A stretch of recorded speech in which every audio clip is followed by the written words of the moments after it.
Welcome back to Biolegends. Why fear when Biolegends is here? இன்னைக்கு நம்ம class 12 பயாலஜியில் chapter number 2 தான் பார்த்துட்ருக்கோம். இன்னைக்கு நம்ம ரொம்பவே ஈஸியான ஒரு டாபிக், சீக்கிரமாக அண்டர்ஸ்டாண்ட் பண்ணக்கூடிய டாபிக் தான் பார்க்க போகிறோம். Nutritive value of pollen grains and their viability period. So first வந்து நியூட்ரிட்டிவ் வேல்யூ பற்றி பார்க்கலாமா? ஸோ pollen grains வந்து ரொம்பவே அதிகமாக ரிச் நியூட்ரியன்ஸாக இருக்கக்கூடிய ஒரு சப்ஸ்டன்ஸ் தான். இதை நிறைய பேர் வந்து ஃபுட் சப்ளிமெண்ட்ஸாக எடுத்துகிட்ருக்காங்க.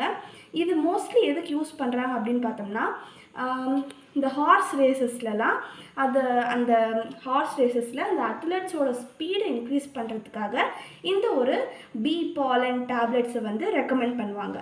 இதுதான் வந்து நியூட்ரிட்டிவ் வேல்யூ பற்றி. நெக்ஸ்ட்டு வந்து வியபிலிட்டி பீரியட். வியபிலிட்டி பீரியட்னா என்னது?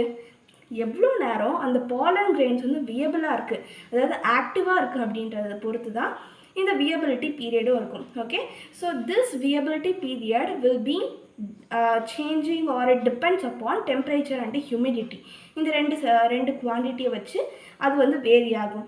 ஸோ வந்து இப்போ 2 எக்ஸாம்பிள் வந்து நம்ம என்சிஆர்டி புக்கில் கொடுத்துருக்காங்க. ஸோ ஃபஸ்ட்டு ஒன்று பார்த்தோம்னா ரொசாசியே, லெக்யூமினோசியே அண்ட் சொலனேசியே ஃபேமிலிக்கு வியபிலிட்டி பீரியட் வந்து பார்த்தோம்னா ஃபியூ மந்த்ஸ் தான். ஓகே, லெக்யூமினோசியே ஃபேமிலி அப்படின்னா வந்து நம்ம கிரவுண்ட் எடுத்துக்கலாம். அதுவே இப்போ சொலனேசியே ஃபேமிலி போனோம்னு வச்சுக்கோங்களேன், பொட்டேட்டோ, பிரிஞ்சால், சில்லி, இந்த மாதிரி இதுக்கெலாம் வந்து பார்த்தோம்னா ஃபியூ மந்த்ஸ் தான். ரொசேசியே ஃபேமிலி அப்படின்னு பார்த்தோம்னா ஃப்ளவர்ஸ் ஃபேமிலி. ஓகே, நெக்ஸ்ட்டு வீட் அண்ட் ரைஸ் நம்ம எடுத்துக்கிட்டோம்னா இது எந்த ஃபேமிலியில் வரும் பார்த்தோம்னா பொயேசியே ஃபேமிலியில் வந்து வரும். ஸோ வீட் அண்ட் ரைஸ் நம்ம எடுத்துக்கிட்டோம்னா வெறும் 30 நிமிஷம் தான் இதோட வியபிலிட்டி பீரியட் அப்படின்னு சொல்கிறாங்க.